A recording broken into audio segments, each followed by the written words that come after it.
Hey guys, this is Donnie again. Welcome back to the channel, and this week we're pulling the engine on the $3,000 240SX. Before we get started, I just want to thank everybody that's been subscribing recently. Thank you guys, it means the world. If you haven't subscribed yet, definitely do, because you're not going to want to miss this build. So if you watched the last video, you know this car needs an engine. That's just a $3,000 car for you. I bought the car knowing there was something wrong. Today we're going to start fixing that. I have a brand new rebuilt engine in the hatch. I'm praying to God everything's right. I'm going to double check the timing, but we're going to get ready to start pulling the engine in this car. So let's get at it. So first thing I want to do before I even get ready to pull this engine is pull this whole front end off, because we're going to be replacing the radiator support as well. So I need to break down the fenders, the skirts, the bumper, the hood, the headlights. That passenger side headlights welded on, so I'll probably just wait until I grab my grinder for that, but let's get to pulling them off. I know you guys have probably been waiting for this moment as much as I have. Skirts are off. What's it really look like? It looks like a normal New England 240.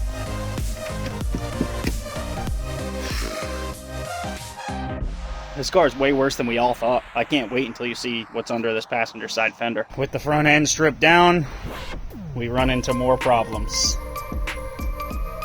What you got under there? It looks fine from here until you look down in the hole. Can't see it from that side. Oh, there she is.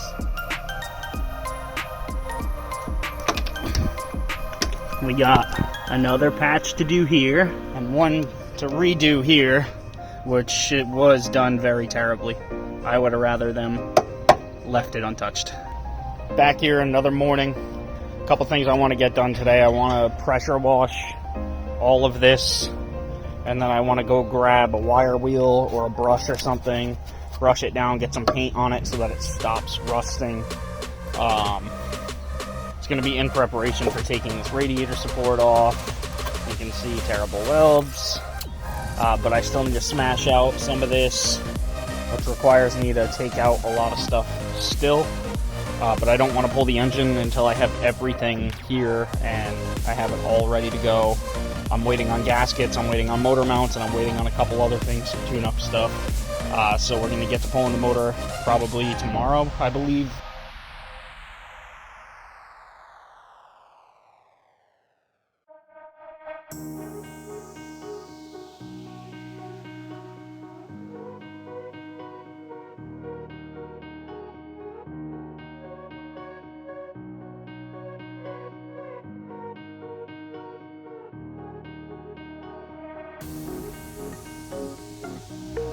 So the reason I didn't tape anything up in the bay, prep anything like that, I just wanted to get paint down on this because I want to put undercoat in the wheel wells. The towers aren't rusty yet, so I'd like to prevent that. So you can see I did a little bit of prep in the wheel wells and just stupid little things. I want to get undercoat sprayed in there. Before I get too far into this, I need to make a clip. I'm getting ready to start to pull the engine. I'm going to try and pull it out whole with the harness. I'm going to pull the harness through the firewall, obviously pull all the accessories off while it's out.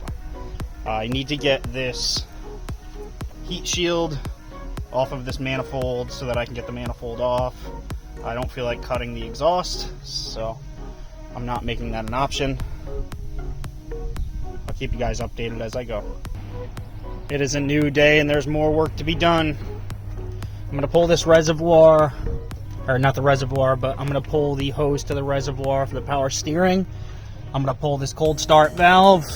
I'm going to go inside the footwell on the passenger side, undo the ECU plugs, push them through the firewall. Like I said, I wanted to pull this as a whole. It's just easier to do it that way, so I would much rather do it that way. You got two plugs here, one main gray plug, and the other one is somewhere over here. It's down there. You pull those, pull the one on top of the ECU, as well as the plugs under the dash, and then we can get ready to continue pulling this thing out. So give me a minute, let me get some shit together, pull some tools out, we'll get to pulling this ECU. ECU's out, which means we're gonna get ready to pull that harness through. So that harness goes through right here. So first thing you gotta do is pull the grommet off, obviously. Second thing I'm gonna do is untuck this half of the harness from up here. I'm just going to pull these clips, which are broken anyway. That one's not over there, but I'm going to pull those out of the way real quick. When I put the camera down, I'll get back with you guys in just 1 second when we start to pull that through. That was all she wrote for the harness. Harness is out. I'm going to drain the power steering. And then I'm going to get ready to drain the coolant. I got to go find some buckets. And that water pump's only seen about 10 miles. So I'm probably going to put that on the car as well. I'm going to swap this distributor because I know it's good. Pretty much every accessory that's on this motor is going on to the other one, including a water neck. So I'll update you guys in a little bit after I keep pulling stuff. Cold start valve. See you later. I don't even want to tell you guys how long I just fought that fucking factory heat shield. This last bolt right here. Such a pain in the ass to get in. Rounded off, couldn't get anything in. At one point I was just going to cut the whole thing to pieces. Yeah, it's not very easy to cut. I was cutting myself more than I was cutting the piece. I'm going to try and back these bolts out of the manifold, get them loose. That way I don't have to later. I'm going to grab some PB blaster and just blast them quick while I work on some other things. But this thing should be ready to come out relatively soon. So this is where I'm leaving you guys off today. I am all set to pull this thing aside from motor mounts, draining the coolant, and pulling the drive shaft and doing everything under the car. But I'm going to do that not tomorrow, but Saturday morning when I have a friend here to give me a hand. I'm planning on doing that, painting the booster and the engine bay prep and everything in one day, and possibly spraying the bay as well, depending on what we're looking like. But we're about to get a storm rolling in. I don't want to get caught in the middle of it, so I guess I'll pick this back up with you guys on Saturday morning when we're ready to pull this engine. It is now day 3 of pulling this engine. There's no reason it should be taking this long, but this is day 3 of pulling the engine. The engine's actually going to come out today. I went to the shop, I got my hoist. I just got the car up on wheels. I'm going to do everything under the car real quick, and I'll catch up with you guys in a minute. So I've pretty much got everything under the car to go at this point. All I have to do is pull the drive shaft and the shifter. The drive shaft is stuck in there for some reason. I can't get it to come out of the trans, so I may have to take it apart at the that little bushing. I also need to pull the skid plate. That way I can start emptying the coolant out of this car. And then from there, I believe all I have is the speed sensor to come out of the trans. And the trans mount itself, and the motor mounts, and the heater core hoses. So let's get this drive shaft out. First thing, I'm going to make that a priority.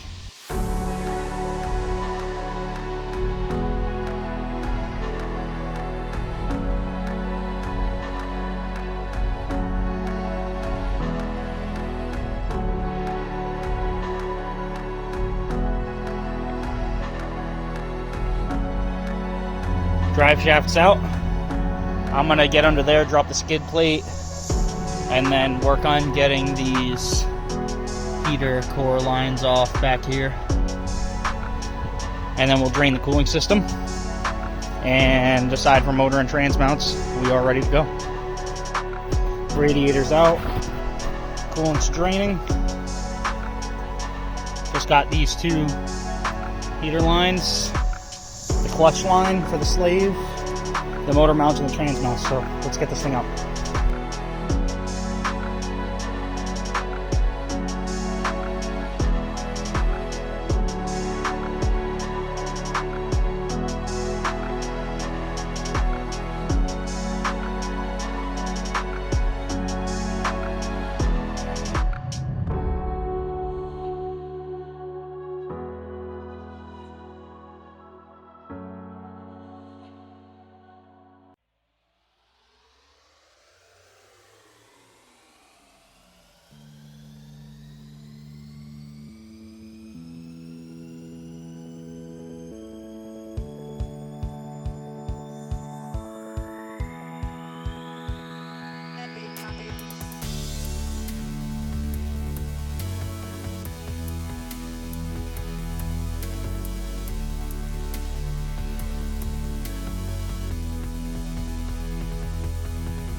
finally time to end.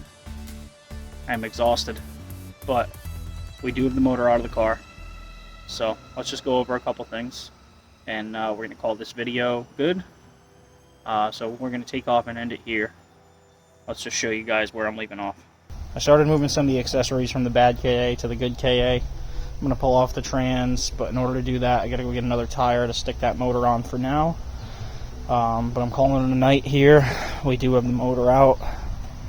So here's a good look at the bay. You can tell for a New England car, it's really not that bad. Got one. None of this rust is rotted through yet. It's all surface rust, so I'm going to take care of that. It just looks really bad because somebody painted over shit. You can see I moved that, and it's nice and clean. So tomorrow we're going to pressure wash the bay as well, start changing some things, and we're going to get ready to start taking off this radiator support right here. We're going to drill out all the spot welds along the side. I hammered all this straight earlier off camera just so that I can have an easier base to go off of. But I want to thank you guys for watching. Every single one of you that's subbed recently, it means a lot. It's given me a lot of motivation to work on this car. So next video coming out will be us painting this bay. It's going to be the same color as this, which is a hammered finish that hides a lot of imperfections. Looks pretty good in my opinion, and for an engine bay it should be perfect. Anyway, thank you guys all for watching. I'll catch you in the next video.